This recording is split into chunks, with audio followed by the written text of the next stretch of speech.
The Supreme Court ruled a bunch of stuff this week. And one of them has to do with the Consumer Financial Protection Bureau. So a brief history.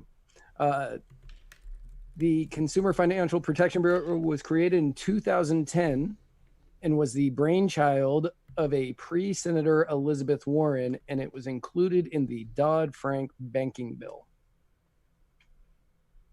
For anybody who doesn't know about Dodd-Frank, look it up. It's bad. The It's bad. CFPB is just a tip of the iceberg on all the bad things about Dodd-Frank. Yeah, that's just a really bad one. Now, when they decided to create it, they decided that the chief of the CFPB is appointed by the president and approved by the Senate for a 5-year term. The idea being to fashion an executive agency which would be free of presidential influence. However, the last 2 presidents have proven that's not a thing. Congress decided that the president should be allowed to remove the director of the CFPB only for inefficiency, neglect of duty, or malfeasance in office. There's no other reason that they could do this. And there's no way that those are nebulous terms, especially inefficiency, that the president could just claim those things outright. I looked up that law, that section of that law. They had to explain this a little bit. Yep. Nope. They did not. Nope. That was what it said. Yep. It's just like that with copy and paste, actually. It's just like the with impeachment, where it just says high crimes and misdemeanors, right? And then doesn't even bother to go say what that even means or give examples. Like misdemeanors, like jaywalking. Yep. Yeah. So for the very. So during the time that when Richard Cordray was the director, and he was appointed to the position as a recess appointee, meaning didn't go through the Senate, already breaking the rule. Yep. Breaking the rule right out the gate. He did get confirmed in 2013. I don't want to say that he was in there the entire time without getting confirmed. He did. During that time, I changed those notes. He issued a civil investigation demand to Celia Law to determine whether the firm had engaged in unlawful acts or practices in the advertising, marketing, or sale of debt relief services. Now, he did resign the position in 2017 because he felt that Trump and Mick Mulvaney were out to get him. Oh, wow. So he resigned. Now, Celia Law, LLC, is a California-based firm that provides debt-related legal services to clients. I'm going to just say there is a relatively decent chance that some of the stuff they were doing was shady. Oh, I'm sure. Just saying it.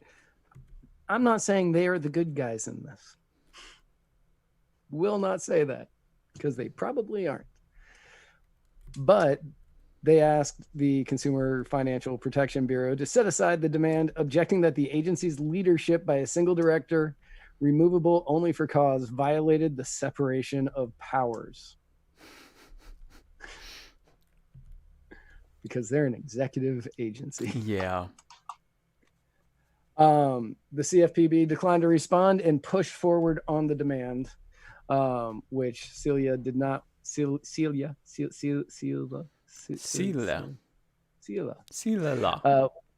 they did not want to do. The district court said they had to comply with the terms of the demand, and the appeals court agreed with the district court, having had the argument already decided in PHH Corp versus the CFPB, and saw no need to replow the same ground, which I think is just a great phrase to come out of a legal doctrine right there. I mean, that's way better than beat a dead horse. Which is, okay, let's real quick. Why would you beat a dead horse? That is really pointless. Why would you replow the same ground? You wouldn't, but beating a dead horse is also much better than beating a live one. Well, there's no suffering anymore. Right. But it's not as, well, I don't know if it's as cathartic, but it's really bad. Whereas just replowing the same ground is pointless. Replowing the same ground. Replowing the same ground. But instead, it provided a brief explanation for why it agreed with the PHH court's core holding. The court took as its starting point Humphrey Executor, which had approved for-cause removal protection for the commissioner of the Federal Trade Commission. Because originally, it wasn't like that. Now, even though they said, yes, we kind of see your argument here, you still have to comply with the demands. Even though they got their point. Even though they understood the point, they still had to comply with the demands. Now, that was when it came to the Supreme Court. It was heard. I had no idea about it. Otherwise, we probably would have talked about it. But we didn't. So this is when Roberts says, amicus, which is an impartial advisor, argues that the demand issued to petitioner is not traceable to the alleged constitutional defect because two of the three directors who have in turn played a role in enforcing the demand were or now consider themselves to be removable by the president at will. So the first person that actually held it, who was just, he was there until they nominated somebody I should have put his name in the notes, but I didn't. He knew that he was just going to be removed at will because he was never officially appointed. Right. The second guy thought that he was being plotted against to get rid of, so he left. And the third person, who is there now, Kathleen Kraninger, she has stated in the past that she believes the president can fire her at will. We're going to get to that in just a second, though. After that, he says, amicus highlights the government's argument below the demand originally issued by former director Richard Cordray has been ratified by an acting CFPB director who, according to the Office of Legal Counsel, was removable by the president at will. So right here, we've got Richard Cordray saying it. We've got him saying, yeah, I believe he could remove me at will. This is a position that was originally set up so that the president would not be able to remove him at will. Right. But because the first person was he was there instead until they did appoint somebody, he knew he was going to be removed at will. The second person believed he could be removed at will. And the third person says, amicus further observes that current CFPB director Kathleen Kraninger, now responsible for enforcing the demand, agrees with the Solicitor General's position in this case that her for-cause removal protection is unconstitutional. So the first two people went along with it, and then the third one is saying, no, you can't remove me. No, the third person is saying that it is unconstitutional. She's saying no, you can remove me. She's saying you can remove me. Oh, okay. So now, because of this, the entire hierarchy and whether or not this entire organization is constitutionally legal is being brought under fire. This doesn't end that way. I'm dashing that hope right now. This does not end the way that you got excited that it was going to end. All right, well, let's just look at this next one. I don't care anymore. Right.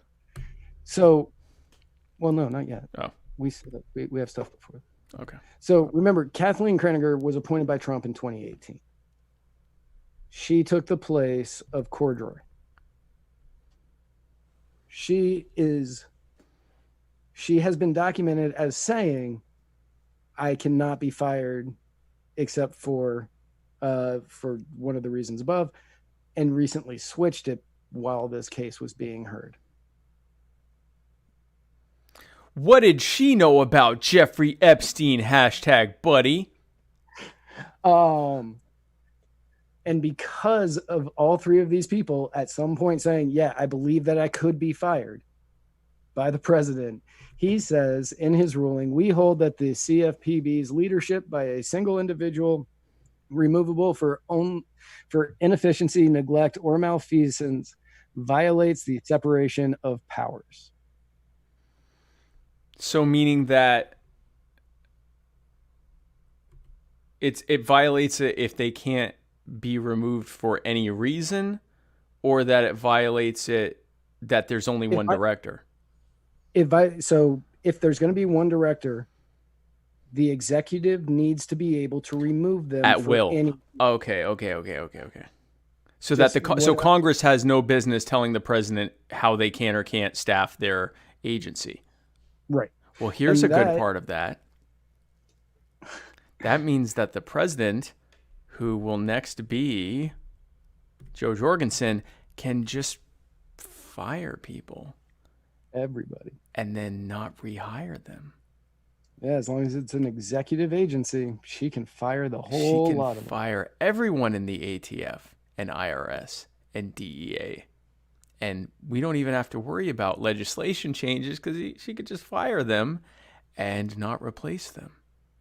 Because they can't make her appoint anyone. And they can't say she can't fire people because otherwise that would be a violation of the separation of powers. Hashtag buddy. Hashtag Meekmox. Chris is saying it violates it because the executive branch has all the power. Powers aren't separated. Except as I'm going to try to get into here in a second. Actually, I'm just going to go into it. Yeah. Article 2 provides that the executive power shall be vested in a president who must take care that the law be faithfully executed. The entire executive power belongs to the president alone. So if something is listed as an executive agency, he is the only person that is allowed to be looking at it. So this ended up being a thing that makes me kind of happy. Right. Because I was reading it, and yes, does it expand executive power? Yes, it does. Yeah. However, it also means, should we happen to get Jorgensen Cohen into office, they could legally fire everybody in the executive branch, in the executive agencies. Everyone we want to is gone. So when they say, how do you end the war on drugs? Well, we deschedule all the drugs and then we fire everyone in the DEA. How do you end the war on guns? Well, she declines to enforce any federal gun laws and then fires everyone in the ATF. And how do you stop the federal warrantless surveillance program? Fire everyone involved in it and not rehire them because she doesn't have to, because anything less is everything less is a violation of the separation of powers. So even though the Supreme Court came a step shy of calling the entire CFPB unconstitutional, because in this is one of those severability, right? Like if that's how it's written, that would necessarily make the whole thing unconstitutional, right? Right. But they did give the president power to fire anyone they want for no reason. And so here's the thing that most of us were probably hoping for at the beginning of this story, that they've found that having the director be fireable for certain non-defined terms made it unconstitutional. So they're going to scrap the entire project. That would have been much better. Yes. Would have been much better. Would have been much better.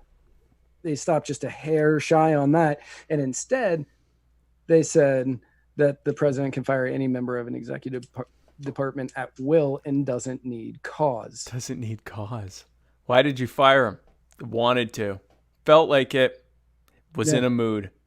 Done. Everybody in the executive branch, in executive agencies, probably, well, not the executive branch. I don't think you can. I mean, I guess you could fire yourself if you wanted to. But everybody can just get fired. Everybody can, if you're in an executive agency, you are under the purview of the president, and the president can fire all of them. Doesn't need any specific reason.